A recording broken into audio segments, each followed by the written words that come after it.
Репортаж из обстрелянной Горловки. Этого не покажут по украинскому телевидению.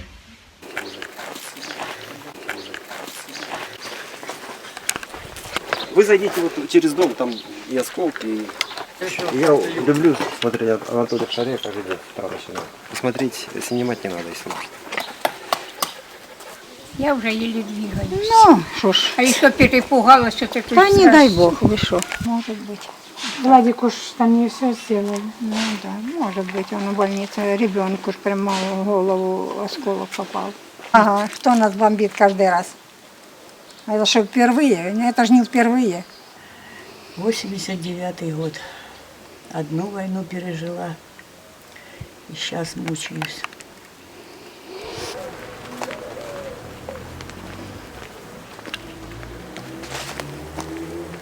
Пострадали мы, конечно, сильно.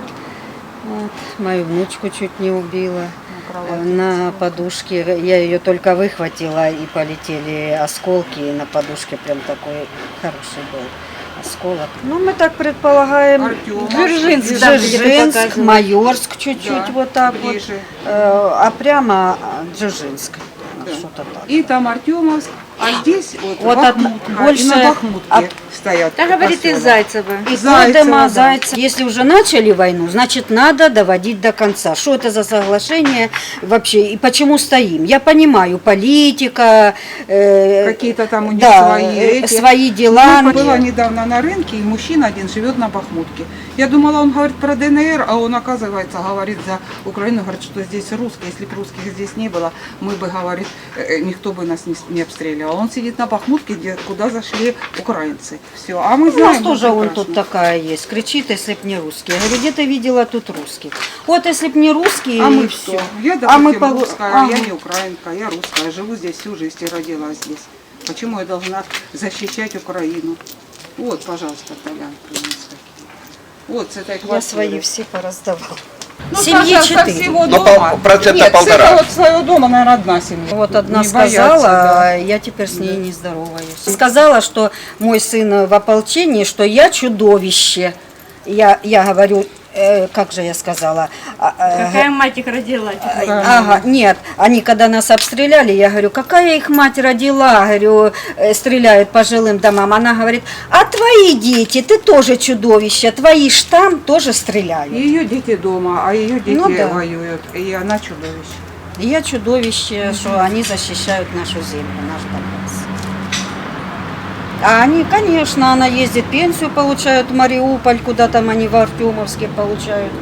Нет, Только по интернету. у меня интернета нет, у меня кабельная. А по интернету, русские да, каналы. можно. Только Да, да. русские. По интернету, Да дочка, они нам и если не надо смотрит. украинские, мы их и не смотрим. Невыносимо ж Мне смотреть, у вообще, нас нервы. как мы можно живем смотреть, же. если мы знаем, что он это, а говорят Ну, вчера и наоборот. тоже сказали, что обстреляли нас. Перед этим Наши, вот было, всё. как перед этим было, летит самолет, ну мы на даче были с женой, летит самолет, да, и тут бух, да, раз, дым загорелся, самолет пошел, все. Сбили его. Да, сбили. В сводках пока никто ничего не сбивал. Это еще в начале войны. По-моему, это осенью. Осенью, в том году.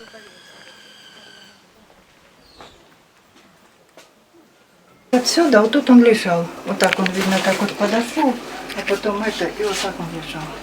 Там убила смерть. 64 года. Сюда ему попало.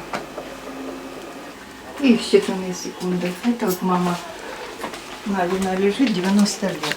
А ей вот пропало. Вот это вот сюда, помните, это рубашки родилась. Вот пролетела туда. А я ж ничего тут не вижу. Ничего ж мне не видно, ничего, абсолютно ничего. Когда... А тут дочечка как закричала, Коля убила. Сын зятя моего. У кухни зашел, хотел же поглядеть. Я нашел, тут же это рвет все это все.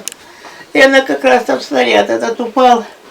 И он там все. Как закричала Надя, мама, Колю убили. Вот сегодня хоронят его. Это ужас какой, дочечка моя милая, это ужас какой-то. Я войну уже прожила, мне 91 год. Я войну уже прожила, так тогда были немцы. Немцы не русские, не наши, а эти наши, наши. Пусть есть свои. Ну как убивать своего человека? Ну, я же не хожу. Ой, как там рассказать. Да что толку? Ни крыши, ни пола, ни потолка, ничего нет. Балкон разбитый, все разбито. Ой, жизнь разбита, все разбито. Жизнь разбитая. Пропала. И они все должны. А ты видишь, что я подняла.